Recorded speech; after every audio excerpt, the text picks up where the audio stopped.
Brought to you by Agilus Diagnostics. Health test की बात आती है तो मैं भरोसा करता हूँ India largest diagnostics company Agilus Diagnostics. खुद को टेस्ट करते रहो। विधानसभा निवडणुकांचे बिगुल वाजले आहे। बीड जिल्ह्यामध्ये राजकीय घडामोडींना वेग येताना पाहायला मिळत आहे किंवा राजकीय वर्तुळांमध्ये चर्चा देखील मोठ्या प्रमाणात होत आहे। बीडमध्ये देखील राजकीय घडामोडी जास्त प्रमाणात घडू लागलेल्या आहेत। लोकसभा निवडणुकीमध्ये भाजपच्या नेत्या पंकजा मुंडे यांच्या पराभवानंतर आता भाजपामध्ये खिंडार पडताना पाहायला मिळत आहे किंवा भाजपातील वरिष्ठ नेते आता भाजपाला सोडचिठ्ठी देऊन दुसऱ्या पक्षामध्ये प्रवेश करताना पाहायला मिळत आहे। बीड जिल्हा हा भाजपाचा बालेकिल्ला म्हणून ओळखला जातो। स्वर्गीय गोपीनाथ मुंडे यांच्यानंतर त्याची धुरा संपूर्ण धुरा जी आहे ती भाजपच्या नेत्या पंकजा मुंडे यांच्यावरती होती। मात्र लोकसभेच्या निवडणुकीमध्ये पंकजा मुंडे यांचा पराभव झाला आणि याच पराभवानंतर आता बीडच्या भाजपामध्ये आता गळती लागताना पाहायला मिळत आहे। नमस्कार, मी योगेश काशी आणि आपण पाहताय मुंबई तक। विधानसभा निवडणुकांची आजपासून मतदान प्रक्रिया किंवा जी उमेदवारी अर्ज दाखल करण्याची प्रक्रिया आजपासून चालू झालेली आहे। एकंदरीत पाहायला गेलं तर या प्रक्रियेच्या अगोदरच भाजपाच्या काही बडा नेत्यांनी भाजपा सोडण्याचा निर्णय घेतलेला आहे। त्यामध्ये पाहायला म्हटलं तर लोकसभा निवडणूक झाल्यानंतर गेवराईचे विद्यमान आमदार लक्ष्मण पवार यांनी गेवराई विधानसभा मतदारसंघातून निवडणूक न लढवण्याचं ठरवलं होतं। त्याच्यानंतर त्यांनी थेट आता पक्ष कार्यालयासमोर त्यांच्या समर्थकांनी एक बैठक बोलवली, आंदोलन ठेवलं, तुम्ही निवडणूक लढवली पाहिजे, तुम्ही निवडणूक लढलं पाहिजे अशी मागणी केल्यानंतर जे लक्ष्मण पवार आहेत, आमदार विद्यमान आमदार आहेत गेवराईचे, त्यांनी थेट भाजपच्याच पदाधिकाऱ्यांवरती आणि वरिष्ठ नेत्यांवरती आरोप केले। जिल्ह्याच्या महायुतीमधील कृषी मंत्र्यांवरती आरोप केले। त्याच्यानंतर लक्ष्मण पवार हे तुतारी हातात घेणार का याच्या देखील मोठ्या प्रमाणात चर्चा पाहायला मिळाल्या। एकंदरीत पाहायला गेलं तर लक्ष्मण पवारांनी शरद पवारांची देखील भेट घेतलेली आहे। लक्ष्मण पवार हे बीडच्या गेवराईचे तुतारीचे उमेदवार असू शकतात अशी देखील चर्चा होतात। कारण आपण पाहू शकता की महाविकास आघाडीमधील कुठल्याही प्रकारचा आतापर्यंत जागा वाटप झालं नाही। म्हणूनच गेवराईची जागा लक्ष्मण पवार यांच्याकडे असणार आहे। तुतारी लक्ष्मण पवार हातात घेणार का हे देखील पाहणं महत्त्वाचं ठरणार आहे। कारण आज अद्यापर्यंत कुठल्याही प्रकारच्या जागा वाटप झालेल्या नाहीत। जागा वाटप व्हायचं ठरलेलं आहे। एकंदरीत 2 दिवसामध्ये देखील ह्या जागा वाटप होऊ शकतात। एकंदरीत दुसरी बाब पाहायला म्हटलं तर पंकजा मुंडे यांचे विश्वासू सहकारी आणि भाजपाचे जिल्हाध्यक्ष राजेंद्र मस्के यांनी जिल्हाध्यक्ष पदाचा राजीनामा देत असताना म्हटले की मी भाजप पक्षाचा त्याग करत आहे अशी पोस्ट त्यांनी व्हायरल करताच बीडच्या राजकीय वर्तुळामध्ये एक चर्चेला उधाण आलं। एकंदरीत पाहायला गेलं तर त्याच राजेंद्र मस्केंनी श्री मनोज जरांगे पाटील यांची आंतरवली सराटी येथे जाऊन भेट घेतली आणि आपण विधानसभा निवडणूक लढण्यासाठी इच्छुक असल्याचं देखील त्यांनी बोलून दाखवले। त्याच राजेंद्र मस्केंनी शरदचंद्र पवार यांच्या पार्टीमध्ये शरदचंद्र पवार यांच्या उपस्थितीमध्ये आज प्रवेश देखील केलेला आहे। हा देखील मोठा धक्का भाजपला आणि पंकजा मुंडेंना बीडमध्ये म्हणावा लागेल। एकंदरीत पाहायला गेलं तर 6 वर्ष ते जिल्ह्याचे अध्यक्ष होते, भाजपाचे अध्यक्ष होते, भाजपा वाढवण्यासाठी त्यांनी काम केलं।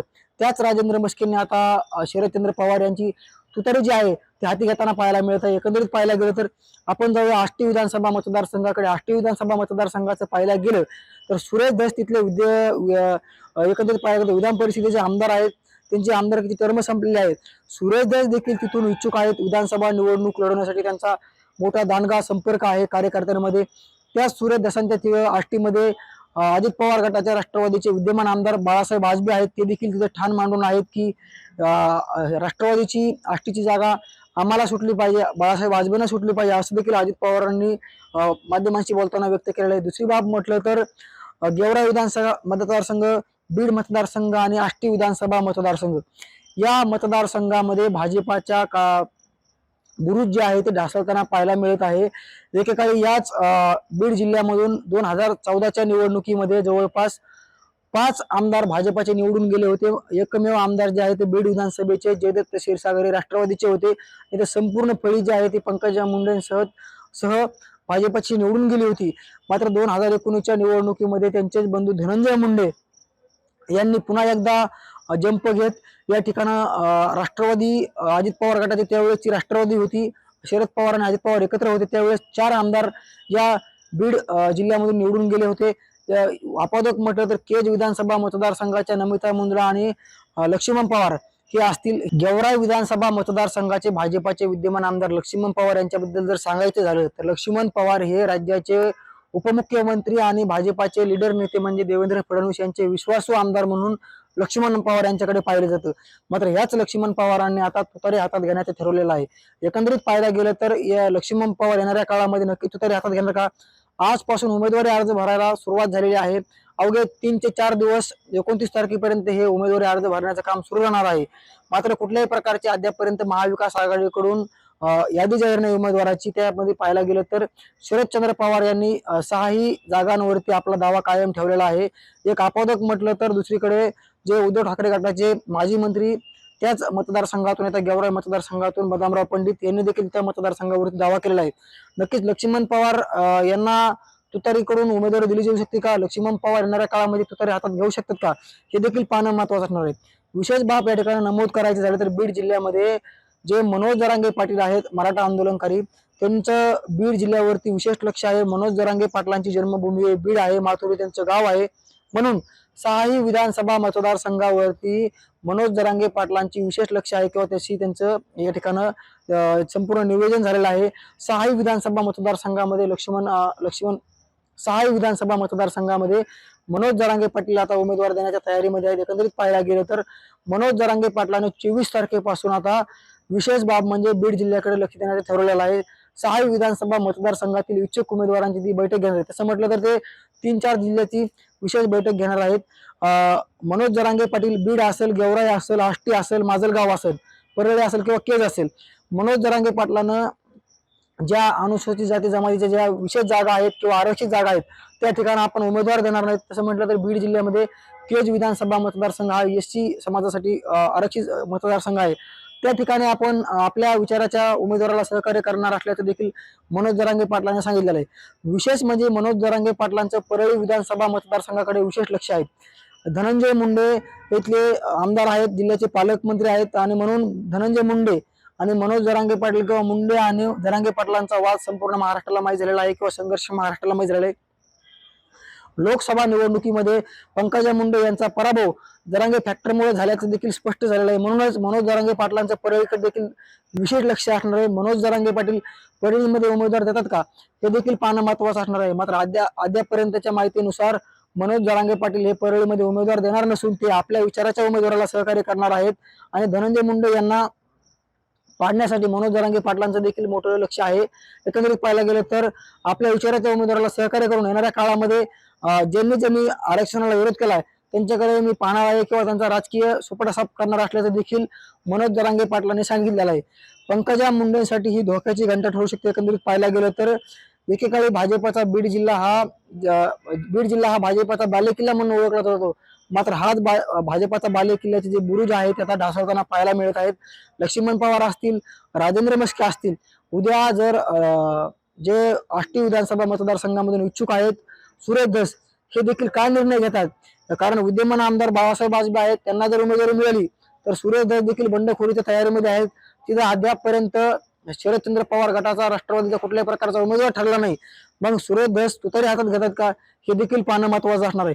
मात्र इकडे पाहायला गेलं तर भाजपाच्या ज्या बालेकिल्ल्याला बीड जिल्ह्याचा बालेकिल्ला म्हणून भाजपाला ओळखला जात होतो त्या भाजपाच्या बालेकिल्ल्याचे बुरुज ढासळताना दिसत आहेत.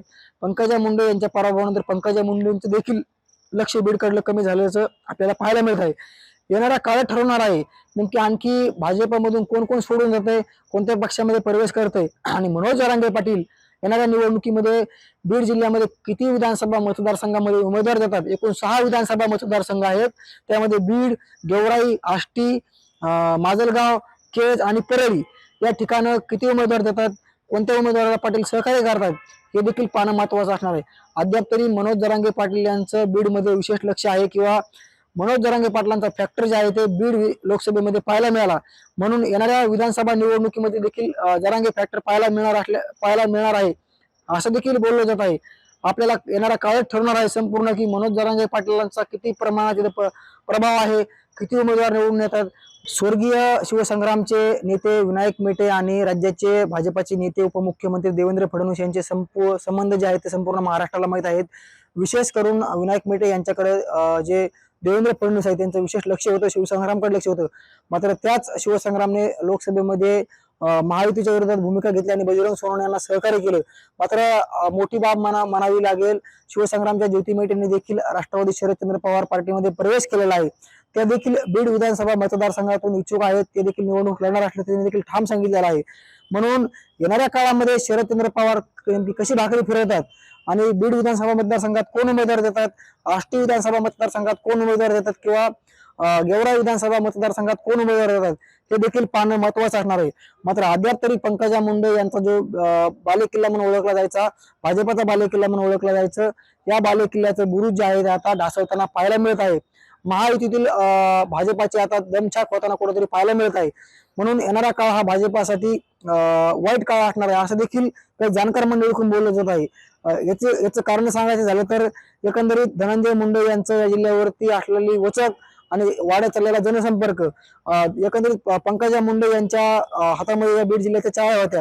मात्र त्याच चाव्या आता महायुतीमधून धनंजय मुंडे यांच्या हातात येताना पाहायला मिळत आहे. म्हणून नेमकी येणाऱ्या काळामध्ये भाजपचं काय होतंय किंवा बीड जिल्ह्यामधील भाजपचे किती उमेदवार निवडून येतात हे देखील पाहणं महत्वाचं असणार आहे. मात्र मनोज जरांगे पाटलांचा फॅक्टर बीड जिल्ह्यामध्ये विशेष करून पाहायला मिळणार आहे येणाऱ्या निवडणुकीमध्ये. मुंबई तकसाठी योगेश काशी, बीड.